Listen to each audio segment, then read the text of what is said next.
Hey everybody, what's up? It's TheCryptoSpyder. I wanted to go over the binary options strategy that I've been using the last several weeks, and it's having some pretty good results. So I wanted to kind of share. I feel like it's fairly simple to spot on the charts. I think it's something good for people to kind of start learning with. So just wanted to run over it. This is not financial advice. I'm not a professional trader. Honestly, I'm still learning, but this is the strategy that I found that I see the easiest on the charts. And that's also seems to be winning for me. So just want to go over it real quick. So here's basically my strategy. Step number one is you want to find the trend in the direction of the currency strength meter. Only trade with the trend. Make sure the market structure is making new higher highs or higher lows or whatever in the direction you want to trade. This strategy is a trend strategy. It doesn't work as well in consolidation. You want to actually see a break of structure and a move in the direction of the currency strength. So what I mean by currency strength is you can come into currency strength meter. You can just Google that, livecharts.co.uk. And this is what I come in to look at for the currency strength. So you can come in here and see that Euro, GBP, and USD are a little bit stronger than AUD, JPY, CHF, CAD. So that kind of gives you an idea of, if you're looking for at GBP odd, you want to be taking a call going up.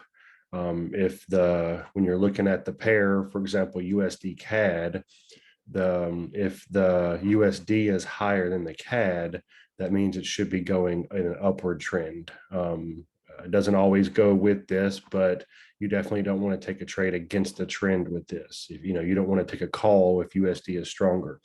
Now, if it was flipped, if CAD was stronger, then with the CAD being the second pair, it would actually the second pair stronger. You would be looking for a price to be dropping in the markets. So when you let's say that USD CAD, obviously USD is stronger than CAD. So when you come back to the chart, you'll see here recently prices starting to come up. It came up, broke down a little, broke up again, come down, broke up, come down, and it's just kind of making this upward trend. New higher high, higher low, higher high, higher low, higher high, higher low. And each time it pushes, it's breaking the previous structure. Okay, so I'll get to that in the rules in just a second, but you want to make sure your currency strength is moving with your trend, and you only want to trade on an uptrend. If you see something start to break down lower and it starts to come down lower, you're not taking calls off of this unless the currency strength changes. I've tried to deviate from my plan a little bit, just testing it, seeing if something else works or this or that works. But what I'm finding is if I stick very strictly to this plan, that I seem to win if I only take very specific trades. You could find trade setups all day, every day with a bunch of different strategies on the charts. But it's good to find one strategy you really like. And really, you could, let's say in a day, let's just say you may found 100 trade setups. You'd probably only want to take about 5 to 10% of those. You want to really look for a setup that just looks almost perfect to you. If there's anything that doesn't look right or doesn't line up or doesn't feel right in your gut, just don't take the trade. And I know a lot of people don't like missing trades because it may end up winning, but you would rather not take a trade than to potentially lose a trade. So if something doesn't look right about it or feel right about it or whatever, just don't take the trade. Go look for another setup, trade another time, whatever it might be, but don't just take risk and gambles. Stick to a very strategic plan, objective data in the charts with the price action, and that would let you know where you want to take the trade. So, all right, so we'll go back to here. So you find that trend with the currency strength. So the next step would be to find the most recent top and bottom pivots, which a pivot is a 2-candle change in direction, and mark these zones. So when I come back here, so you'll see price back here is kind of in a consolidation. It's breaking above and below the EMA. It's kind of moving sideways. The EMA is kind of going up and down. And then finally, you'll notice in here, and you'll notice kind of where your support level is. Price is coming to here. It's reacting off this zone. Every single time it comes to this zone, it breaks back down. So you basically can kind of say there's a support line right there. What you'll notice is this candle breaks above it, it tests back down below it a little bit, and then price starts to run. So this is where your trend begins. This is a consolidation zone. There are other consolidation strategies that people like to use inside of here. You know, those are good strategies. I'm sure they win a lot with them, but I prefer to trade only with the trend. So if I see something like this moving up and down, I don't even look for setups.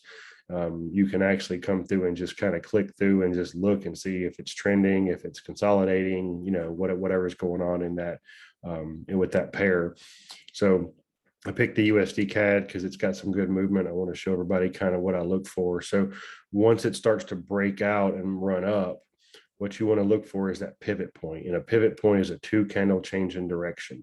So you'll see as it runs up here, and this is a 1 candle, you know, change in direction, 1 candle change in direction, 1 candle change in direction. And those are considered kind of like minor pivots, but the 2 candle pullbacks are more of a major pivot. And that's what you're really looking for. So what you would do at this point is this would be your 2 candle pullback. I go off the body for this. So you can put a line there, and I'll just kind of move this line up. And then, so you got a 2 candle pullback, a 2 candle change in direction. So that's your top pivot. Then here you got a 2 candle change in direction back up. So that's your bottom pivot. So what you basically would do is that would be your zone. So when price is in here, 2 candle pivot, 2 candle pivot, you're waiting for price to break outside of this zone.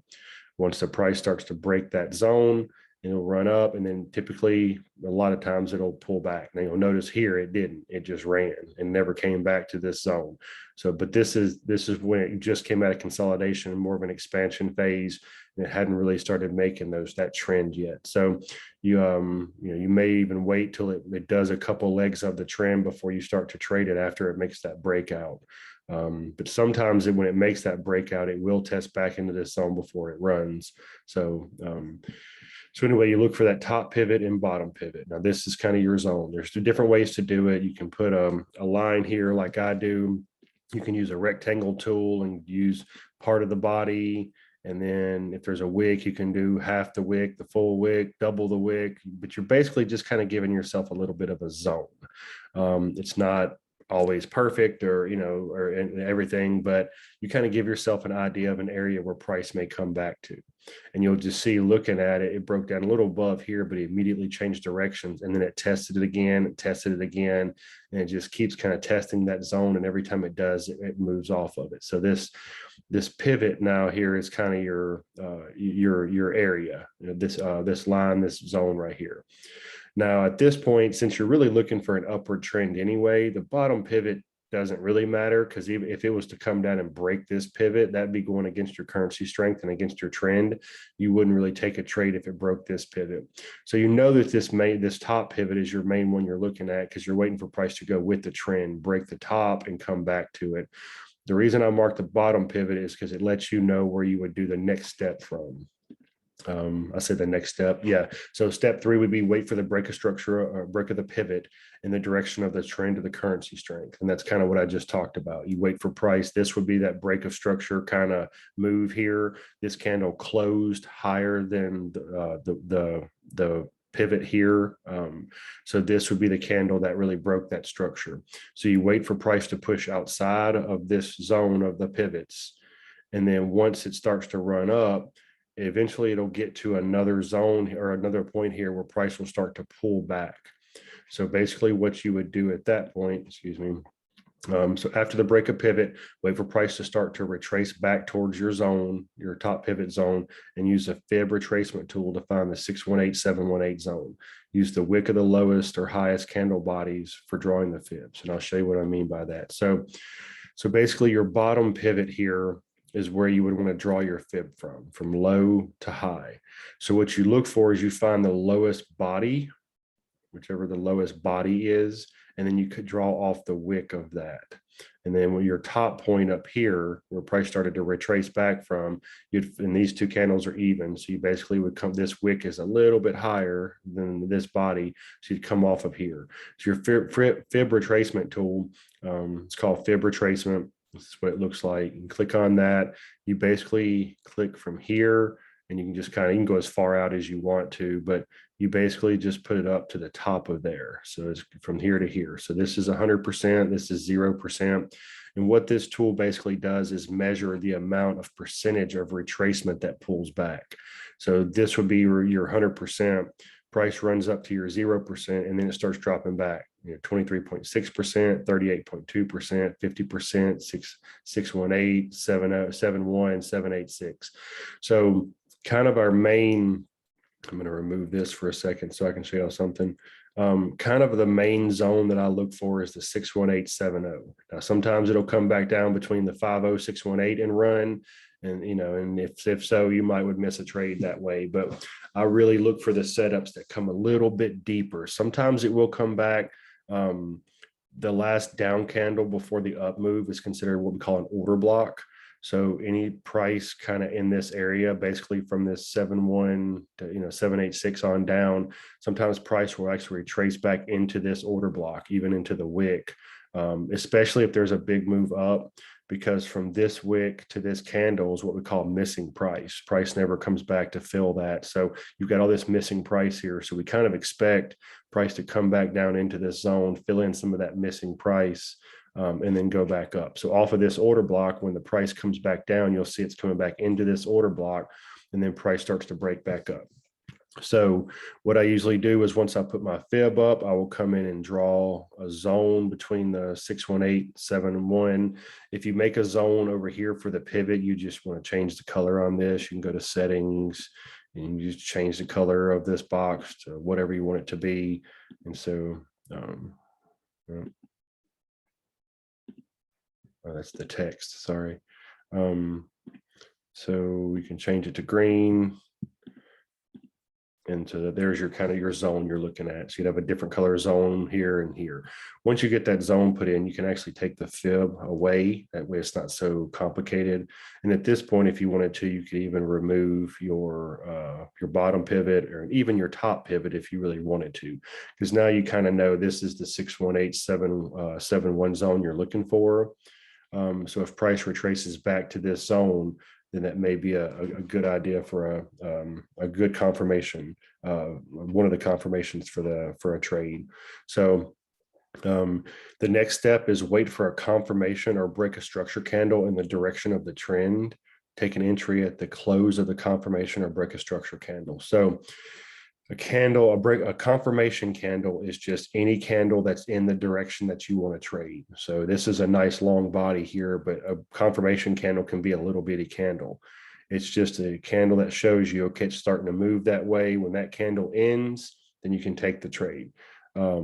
Break a structure candle is a candle that breaks farther than the candle next to it. So this candle actually closed right here, and this candle is up here. So this candle does not break the previous candle. So this would not be considered a break a structure candle.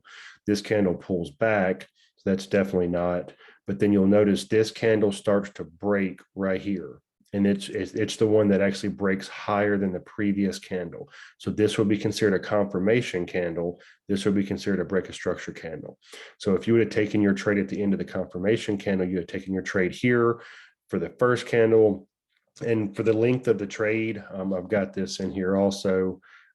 Trade length should be 2 to 3 candles of the time frame of price analysis. Example, if analyzing 1 minute time frame, take 2 to 3 minute trade. And that's something you may have to test to see what you like. Some people like doing 1 minute, 2 minute, but if you would have taken an entry here on a 1 minute trade, you would have lost right here. It would have been below if you're taking a call. If you had done a 2 minute, it would have been 1 minute, 2 minute, you would have won up here. If you would have waited for the break a structure candle here, took a 2 minute trade, you would have lost. But if you took a 3 minute trade, you would have won up here. So that's going to take some back testing on everybody else's part, and just see what they like and what they're seeing the most in the market. Usually what I do is I'll take a 3 minute candle. So since this is a 1 minute time frame, I would take, once it's closed here, my confirmation candle, I'll take a 3 minute candle. 1, 2, 3, price would have ended up here on a call. That's higher. That was a win. If I waited for the break of structure candle, 1, 2, 3, price would have ended up here. I would have won. That would have been 2 wins off of just that one setup there. So, and that's basically kind of what I look for.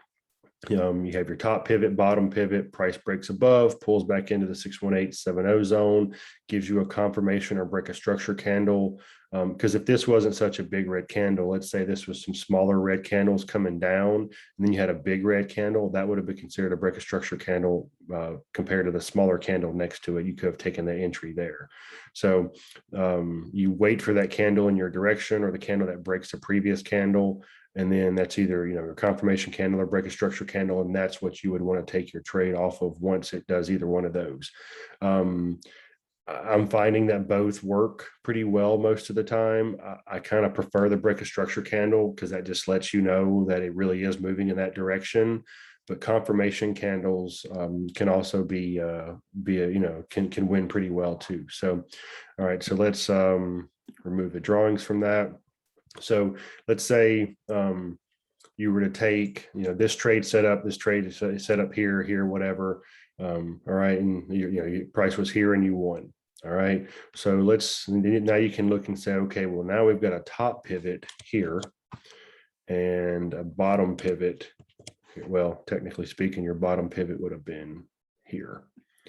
So some people don't mind taking them off the minor pivots. Technically speaking, this is your major pivot. But when you're looking at drawing the fibs, even though this is your major pivot here with the 2 candle, you still kind of want to look from the fibs of the lowest point of this leg of structure. So this leg of structure right here is what started the movement that broke out of this previous pivot. If you would have drawn your fibs from here at this major pivot, then price would have actually pulled back lower than your 100% and before it started to run. So with using those fibs, I still would take it from this lower point here to give you a bit more accurate zone. So once you see price breaks above it, starts its retracement back down, you come in from this level here with your fibs up to this high point. Let's see, yeah, these two are equal, so that wick's higher. So then basically you look for that pullback. Now you'll notice this wick down into the kind of the 836, 886 zone here. This is considered an order block, so it just came back down into this area. And then what happened then is you got a confirmation candle off of this. So you're taking that trade there, 1, 2, 3, you would have won that trade. In this case, though, if you would have waited for the break of structure candle for here, 1, 2, 3, that would have been a loss. So this strategy doesn't win all the time. You are going to take some losses. No strategy is perfect.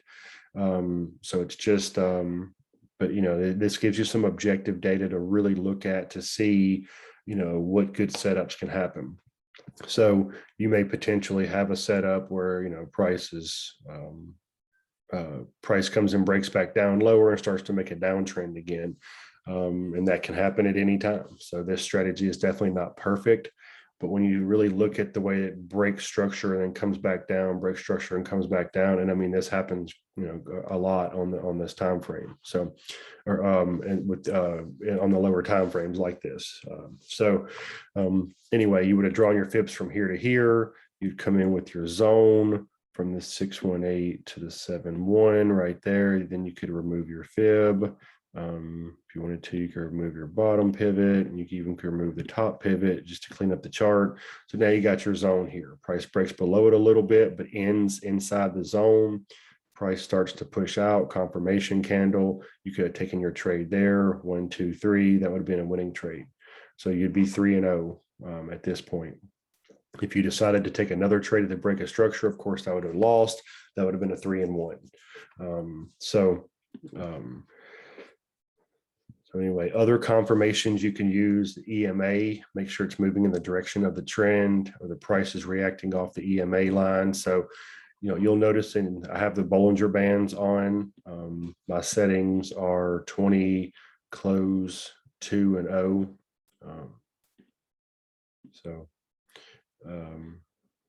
You can set that up there also, but you'll notice the EMA line is starting to move up.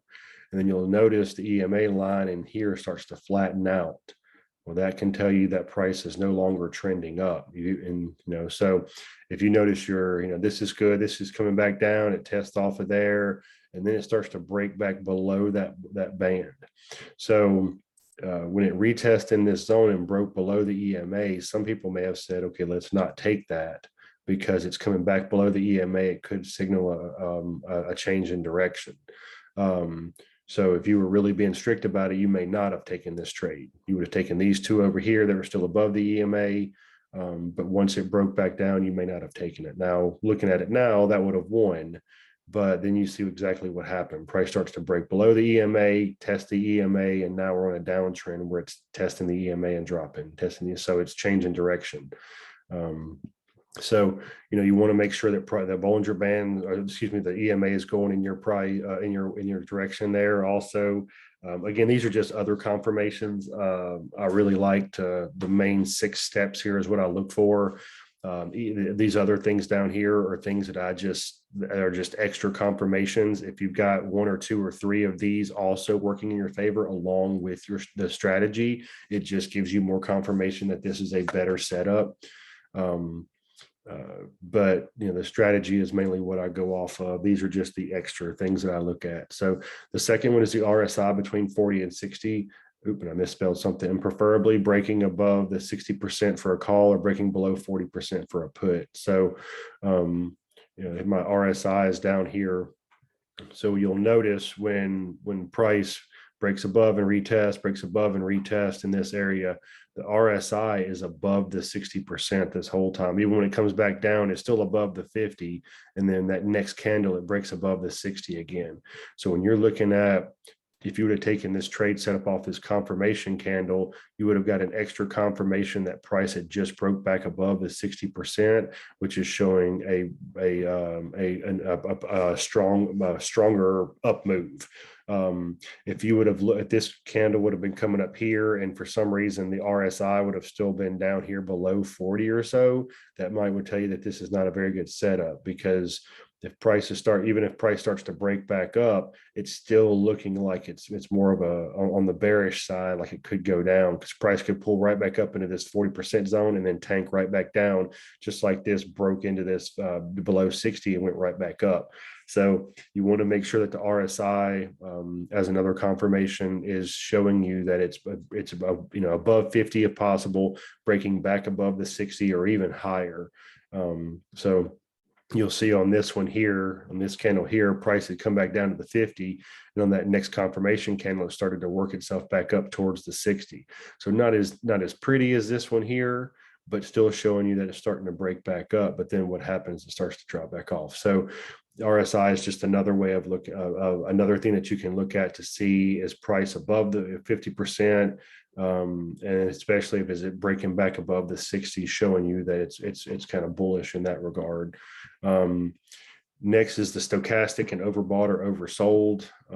So stochastic is here. Anytime it's above the 80% line, we call that overbought.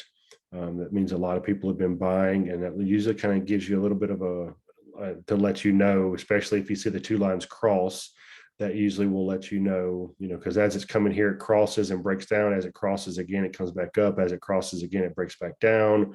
So the crosses can tell you a little bit there too. But if price is way up here, and you'll see when it's up in this area, right when you get that cross, that's where price here starts to break back down again. So, in this situation, we were taking a buy here. So this was just in between the 80 and the 20. So it was not in an overbought or oversold position.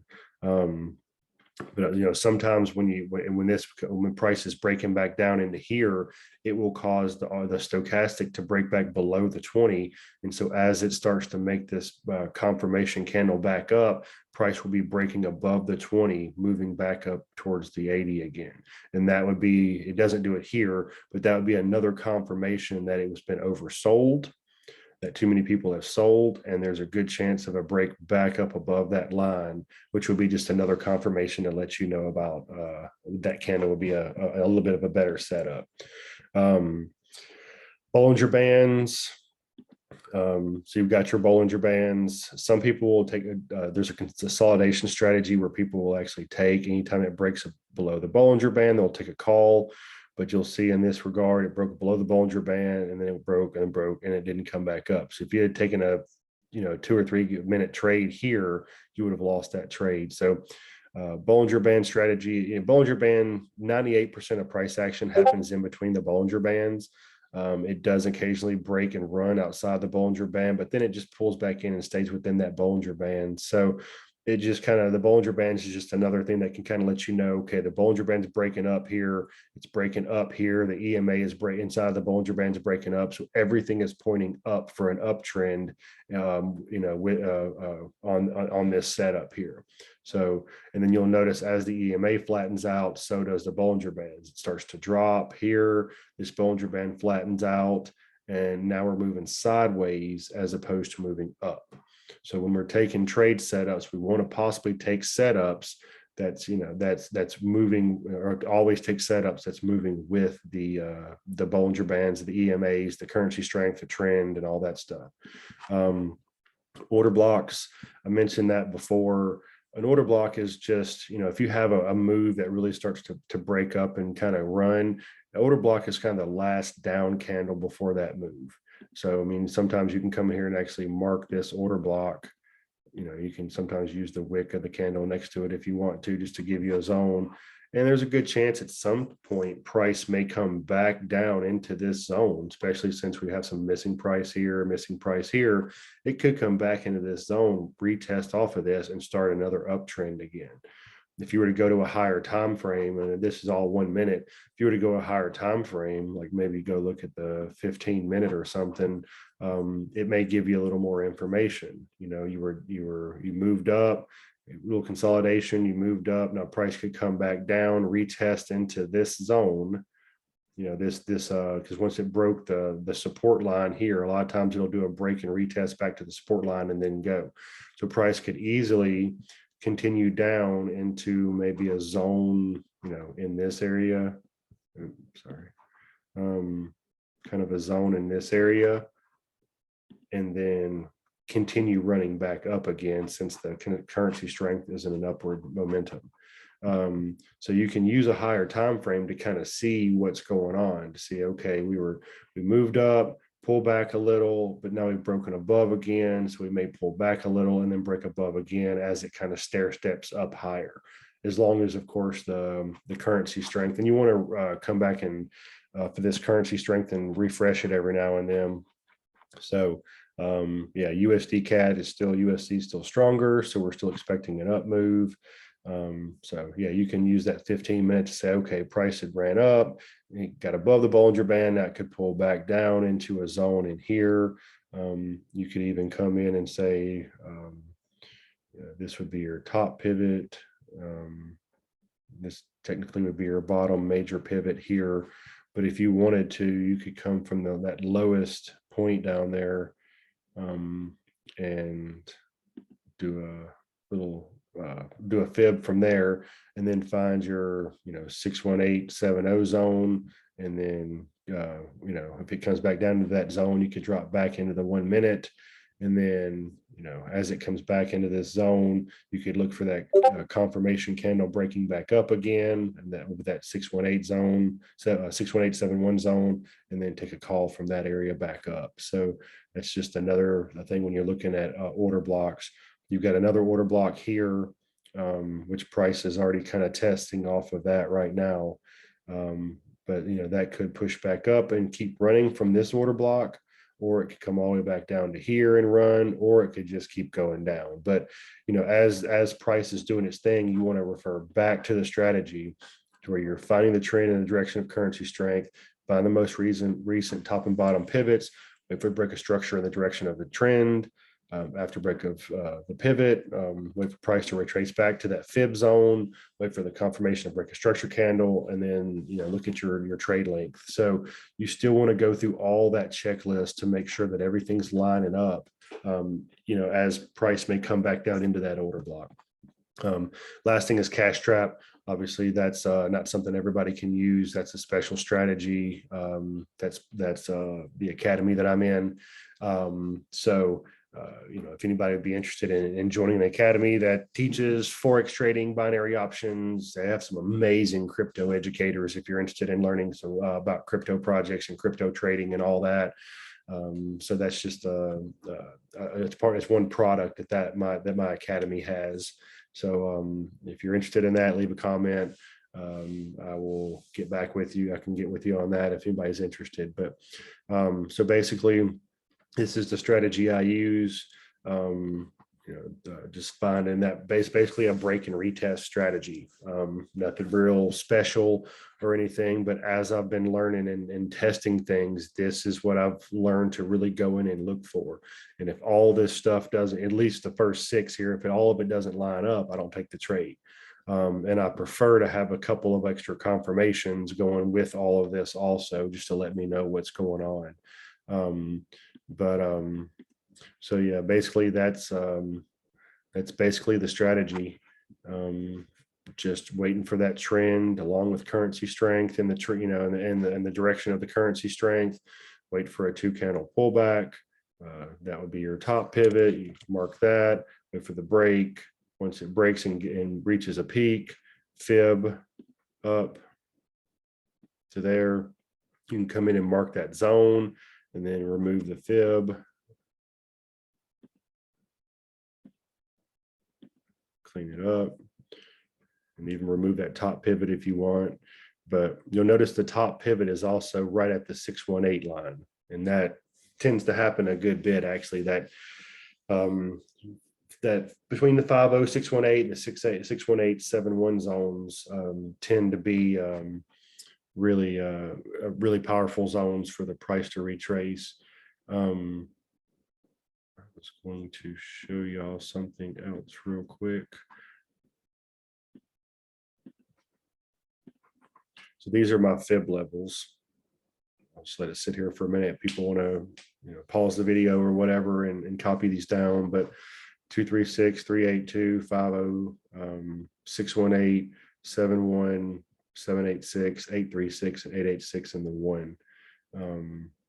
And I use some of these other fib levels for other trading and stuff like that. But in this strategy, really, you might find some that bounce off of the 50618 zone, but that 61871 zone tends to be a really hot zone for price to react from. But anyway, if anybody has any questions, reach out to me. I'll do my best to help you. Y'all just kind of let me know if you need anything. I love making these videos for y'all. I'm not big on asking for likes and subscribes and stuff like that. This is not really for building my YouTube channel. It's just for getting information out to my teams. But if you feel like it, you may be hit that like and subscribe for me. I'd appreciate that. Leave any comments you have for me. If there's anything you want me to, any videos you want me to make, or anything you want me to do, or anything you need me to explain. If there's anything I said wrong in the video, let me know that too. Like I've mentioned, I'm still learning, so there's possibility that I've made a mistake somewhere.